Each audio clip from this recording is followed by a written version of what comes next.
for melodic heavy metal.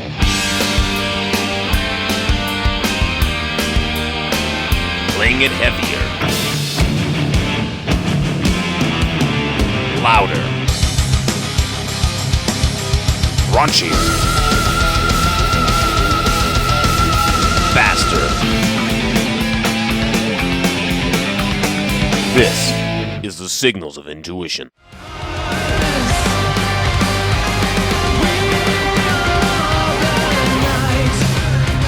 There's brand new Magnus Karlsson right there. The song and album there was We Are the Night, featuring Magnus Karlsson on vocals. You're listening to the Signals of Intuition, your home for melodic hard rock and heavy metal. And tonight on the show, we're going to be interviewing Magnus.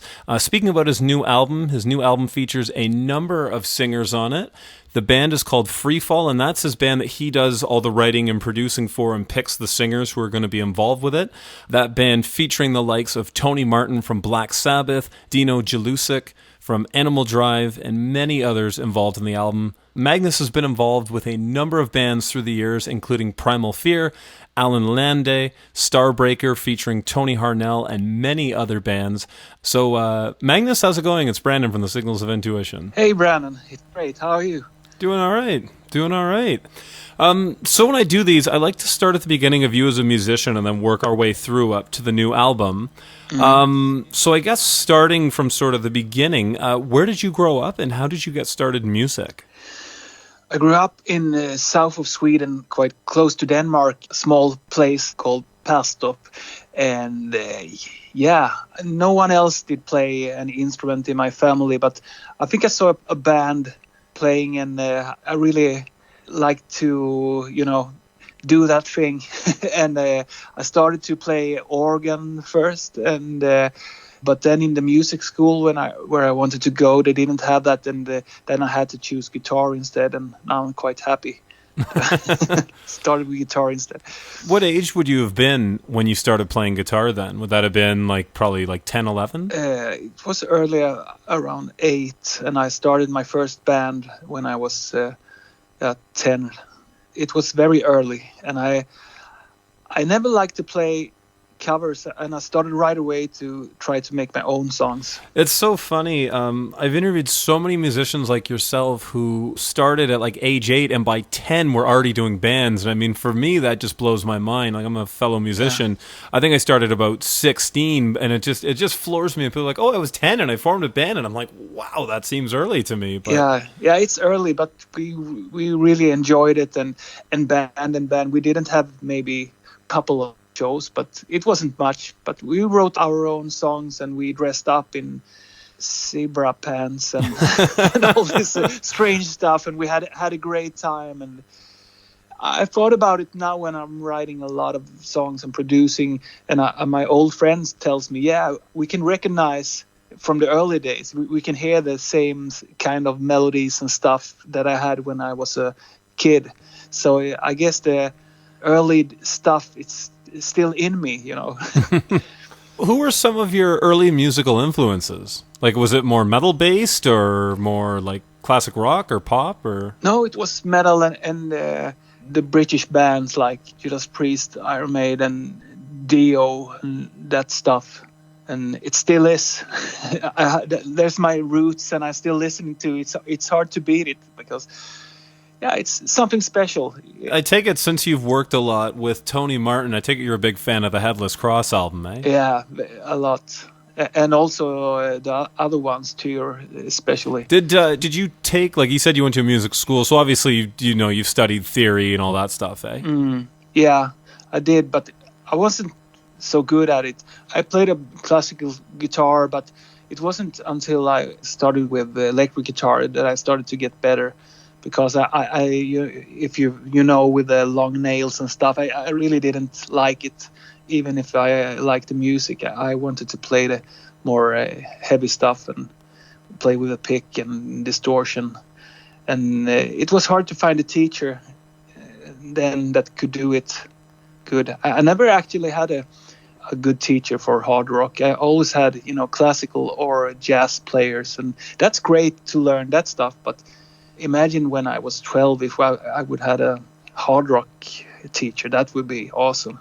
But I have to find it out myself, and that was before YouTube, so I had to listen to records and that stuff. Yeah, do you do it where you just kind of just sit there in a record player and just keep pulling the needle back and go listen to the solo again, pull the needle back, listen to it again, that kind of thing? Yeah, with records and tapes, and check out friends that maybe a couple of years older, and how are they holding the guitar and how are they playing, and yeah, that was great. Yeah, I kind of had sort of a similar story, and I found it was that too, where I found when I started actually playing with friends, like lessons sort of help you in a certain way, but I find when you actually can sit down with like friends and start to play stuff you'll want to, is when it really, you can kind of compare notes with someone sitting next to you, Yeah, because it's hard to find a teacher that adapt to what you want. It's not easy. And I'm teaching now too, but I really try to find that relationship with the student too. So I don't decide what to play, even if it's a beginner. I want them to, show their songs, and I hate books. I try to stay away from it. And yeah, because if you look too much on a paper, on notes, even if it's good if you can read music, it takes away the fun, at least in the beginning. Yeah. So you say you had a band at age 10, and the first thing I'm really aware of you doing is Midnight Sun. I love the Nemesis album, by the way. I think it's a really cool record. Mm-hmm. Cool. Yeah, that was the first album I released. How did you come to join the band? Were you already aware of them, or how did that happen? No, I moved to a town called Malmö, and I went to a music school there, and then I was a bit older, so it was like teacher music school, or what you call it. And they had a lot of great musicians, but not metal and not hard rock. But there was a guy that I was famous for playing fast stuff. Everybody knew, that's the guy that can play fast. And they called from a studio, and he said, we heard that you can play fast and we need a guitar player. Can you play like Yngwie? And I said, no, not really. I'm more into Steve Vai, and that's no. We want to have more Yngwie style. And I said, okay, I can try it. And then I practiced Yngwie stuff for a week, and they were happy. That was Jonas Reingold that had that band, the bass player, and I did my best to play. Nemesis album. They were quite big in Japan, and they wanted to have that. Yngwie was really big in Japan. They wanted to do that thing, so I did my best. But I didn't write anything on those albums. Nemesis or Metal Machine was the second one. Mm. That one, I think I've heard a song by it. It's one of those, because I own the Nemesis album, so it's one of those just like, you kind of sort of discover the other one by osmosis, eh? Mm. So I think the first band I think was properly yours that at least is sort of known is Last Tribe. Yeah, with correct. Richard Bengtsson on there. No, how do you say it? Bengtsson? Is that it? Yeah, that's right. Yeah, Bengtsson. Did the band grow out of Midnight Sun? Because I think there's one member from Midnight Sun in Last Tribe, right? Yeah. After Nemesis, Jonas, the bass player that was the boss in the band, he said, I don't want to do this anymore, and I don't have time to write it, so can you write the next one? And I said yes, and then he changed his mind when we were done. And then I started, and the studio told me, I also had a management in the same studio, and they said, now when you have these songs, let's do a new thing. And but I need a singer, and I listened to a lot of demos, and then I heard a demo with Richard Bengtsson, and I thought he was perfect because he sang a bit like Tony Martin, I thought. A little bit, yeah. Yes, that's perfect.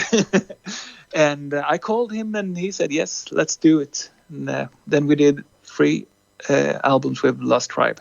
Did he do the production on those albums, or who produced those and all of that? It was me together with Theo, the studio owner. Oh, okay. So Richard, he has a great studio now and produces album, but he also had a studio when we had Last Tribe, but he wasn't involved in the producing of the album. Oh, it just was a hired singer, you could say, from the start, and then he was a bit more involved on the second one. Oh, I see. I know he's done, like Firewind and all kinds of other bands he's done producing for and whatnot, so... Yeah. So those guys, Last Tribe eventually ends, and then, I mean, from there, it just seems like you were sort of off to the races with, like, Starbreaker and so many other bands. One of my favorite things, at least, early on that you did, and where I first really became known to me, was Alan Land. Yeah. Was that a Serafino project, or did you put that together? It was mixed because it started with they asked if I wanted to write something outside Last Tribe, and it was with Jorn. And but Jorn was at that time, I think he was signed to something else, and he couldn't release any solo album on Frontiers, but he could do a duet album. And then we had some singers in mind, and I don't remember whose idea it was, but I remember that I contacted Russell Allen, and I tried to, what do you say, lure him in. Yeah. I said and told him about Jorn, and he said, "Wow, Jorn is great, and that would be cool, but don't write anything progressive." And I said, okay, because he didn't want to have, another Symphony X. I remember that Serafino, they asked me, can you write an AOR album? And I wasn't really sure, what is AOR? Do you mean Toto and Journey and Survivor and that stuff? And that's not really my thing. So I did my best, write something that I thought was a mix between hard rock and AOR. And I think the first song was Where We Have the Angels Gone or something, and they said, yes, perfect, this is what we want. And okay, and then it all started. That album The Battle was quite successful, and then I got a lot of job from them and Starbreaker and everything. It opened a lot of doors, and also Matt from Primal Fear contacted me when he heard The Battle and asked me to write songs for a solo album, I think it was. And later on he asked me to join Primal Fear. And that was because of the Alan Lande album. It's funny, like when that album came out, I think I listened to it for about a solid year when that hit. Okay. That was back when you still had, cassette players in the car, and Yeah. a lot of cars didn't even have CDs back then, right? So Yeah. I remember I had the CD and I put it on a cassette, and that was my cassette for 6 months, a year, whatever. That's cool. So yeah, that first one especially is, I've heard just 3 million times. Really, really great album. Yeah, thanks. So you know it. I heard the same story from many people, and it was special. I think not only the songs, I think that both Russell and Jorn sang in a special way. Jorn was a bit softer than I don't know if you thought about it, but in the backing vocals, it almost sounds like it's a female vocals because he sings so soft when he sings, and he doesn't do that much anymore. So Russell, I find too. Both Russell and him have definitely hardened their voices up in recent years. Yeah, they sing different now. That album was a bit, I don't know, soft is maybe not the right word, but they didn't push it so hard. Sure. When they sang. When you wrote that, did you have specific parts in mind, or did you, how did you do that? Did you come up with all the vocals and then go, here, Jorn and Russell, you guys figure it out, or? I sang all the demos, and then Jorn said that he wanted to choose his songs and parts, and I think it was that. And Russell is very relaxed and nice, so he said yes, that's okay, and he took the rest. I think too, part of it is just if someone else wants to do the work, I'm in. Yeah, okay. Yeah, maybe. So another album I really liked was, it's still going, the Starbreaker stuff, which you did after that. How did was it again Serafino who said, hey, can you do something with Tony Harnell? Yeah, that was his idea. And I didn't know, I never listened to TNT, so I didn't know much about Tony Harnell, actually. And that was, what's his name? Fabrizio Grossi. He was the producer, and he was the one that contacted me, told me how to do. We want to have it in this style, and can you write this and play like this? So, and then later on, it was more me and Tony that took over. And he didn't play on the second one, Fabrizio. So that was just me and Tony. And also John Macaluso, of course. Right. So for that now, like, is that one less a you thing and more like you and Tony collaborating more on the songwriting? Yeah, he's writing all the lyrics and a lot of the melodies, most of the melodies too, and have a lot of inputs. And it's not enough for him to take finished songs. He want to be involved in it, and that's great. I'm writing so much. So if I would be the only writer on all the projects and bands I do, it would be too similar. That's great to have someone else with different input and try to guide me in a different direction. Tony Harnell, he's anti-power metal. He don't like that. He's more into Chris Cornell and that kind of music. And I think you can hear it sometimes in the songwriting too. But that's cool.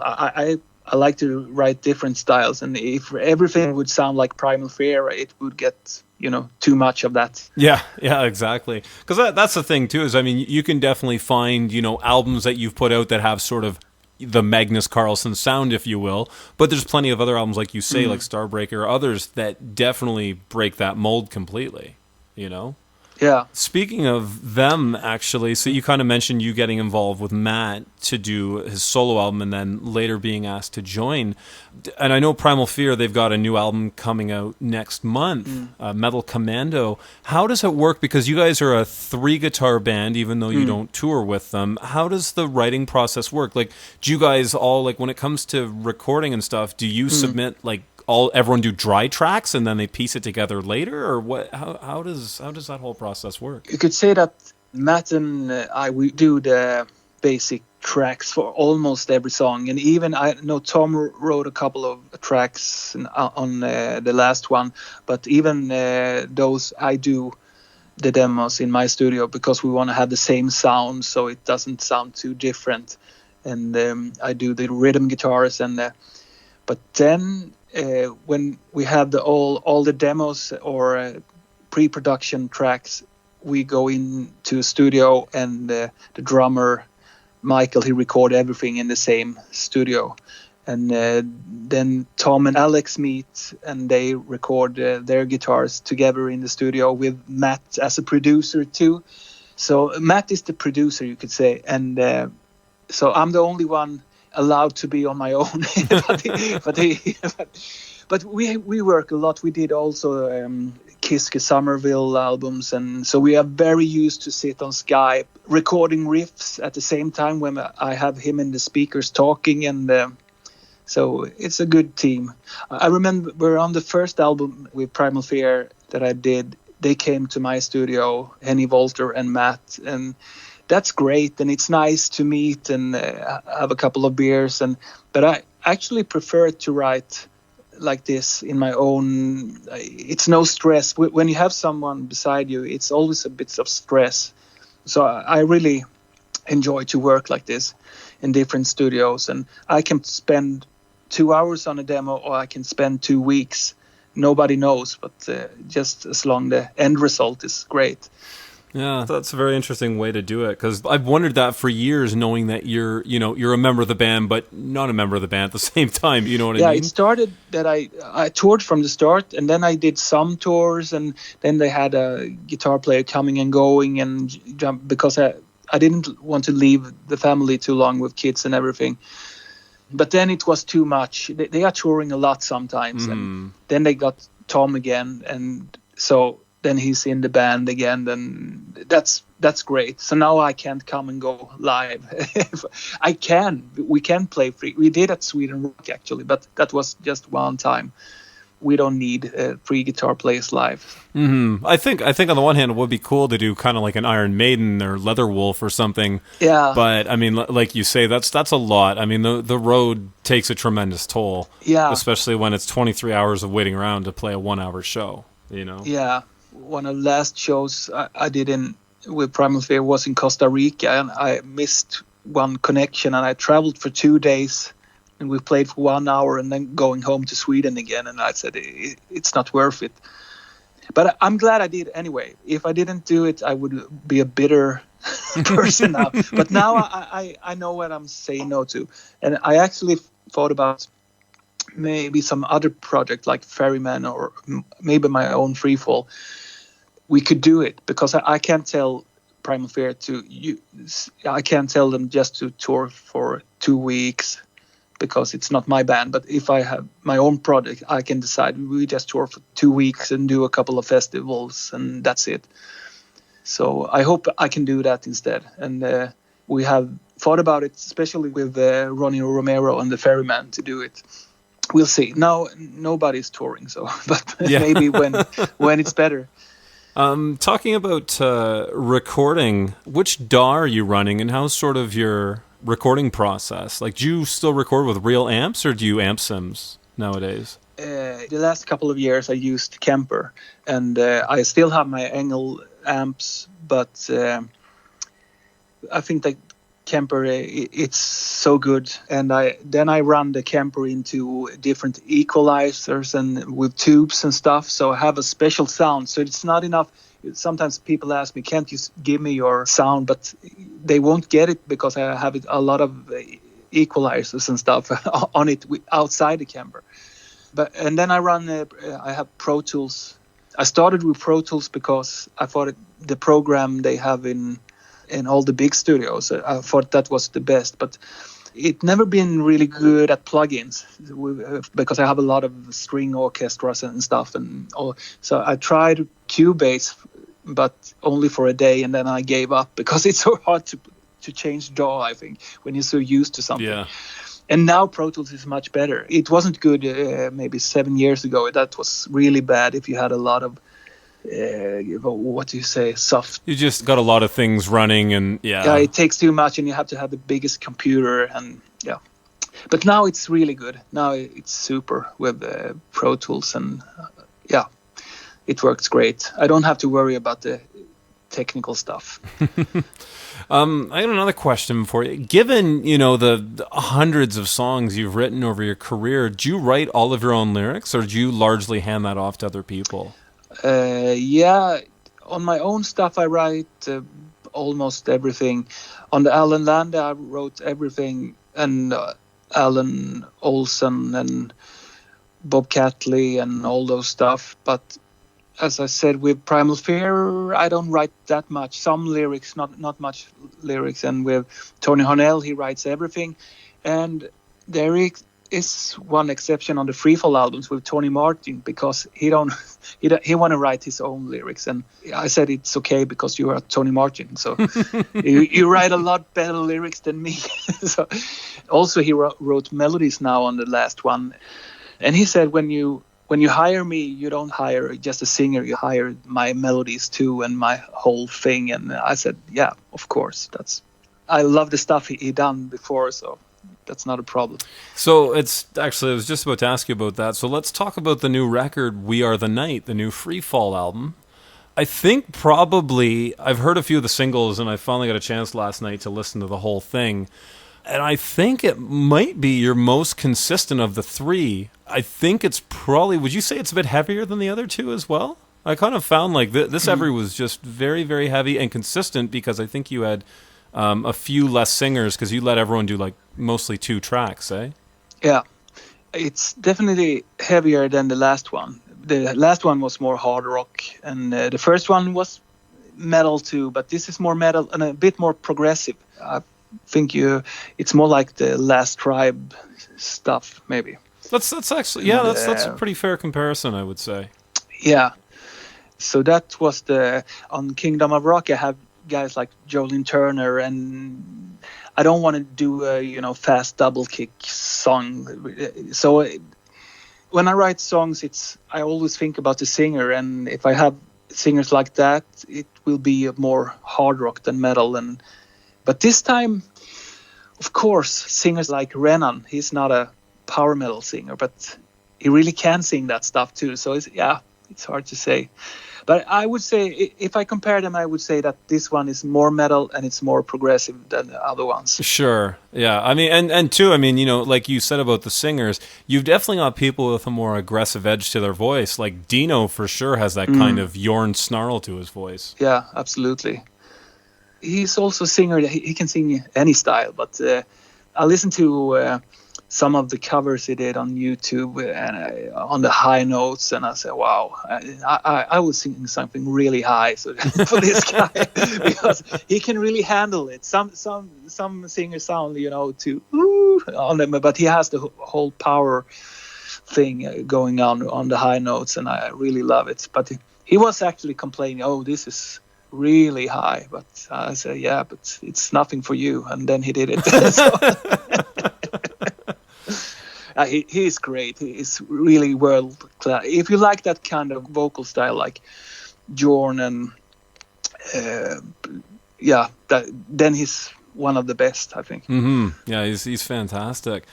So besides Alan Olsen, the new Freefall, and the new Primal Fear that's coming out soon, what else can we expect from you in the future? Do you have anything in the pipeline right now you're working on that you can talk about? Yeah. Been working on a metal opera with only female singers on it the last months, and that's taken a lot of time. Because I don't know if you noticed, but on the albums I make, on every album there's a bit more orchestral stuff. I really into that soundtrack with a big orchestra and choirs and stuff. And now I thought, wow, that would be great to do an album and don't care about if the song is 10 minutes or just to make this really big orchestra parts with great singers. And I asked Frontiers, and they said, wow, what a great idea, do it. And then I had a long list with female singers because I wanted to try that, to just write for but with very different voices. Some have rock voices and some have more classical, and that will be very exciting. I think that sounds very, very cool. So will that be, again, more metal, or is that just kind of all over the place musically? The sound will be metal, very metal, not AR or hard rock, but it will be with, if you can imagine a song with maybe parts with no drums and just orchestra, and then it comes in with the metal sound again. So like a metal opera thing, but it's not like opera. It's the only thing is that's opera. It's that the whole album have a story. Oh, cool. So you're gonna have like spoken word in between and that kind of thing? I didn't think about that. Maybe no, I don't think so. That would be something to have if I would talk about something. No. But a full story, and all the singers have a parts in the story. Oh, that's cool. So it's almost like the female Avantasia or something. That sounds very cool. Yeah, you could say it. But Avantasia, that's great. But Avantasia, for me, at least now, it sounds like more great songs. It's not so much with the orchestra thing going on. And maybe. I haven't listened so much to it, but the songs I've heard sounds more like, oh, wow, this is a hit song, and this is one song. And oh, for sure. Maybe I'm totally wrong. No, I mean, I think you're pretty well on point with that. Thank you so much, Magnus. I know you've probably got to run, so I want to thank you so much for taking the time out to do the chat. I just want to say, through the years, I've really enjoyed a lot of the stuff that you've done, and I'm looking forward to what you've got. Thanks. Yeah, I'm looking forward to what you've got coming up in the future. So cool. Best of luck with the new Freefall. It sounds great. Thank you very much. Great talking to you. All right. Thanks so much, Magnus. Take it easy. Thanks. Bye-bye.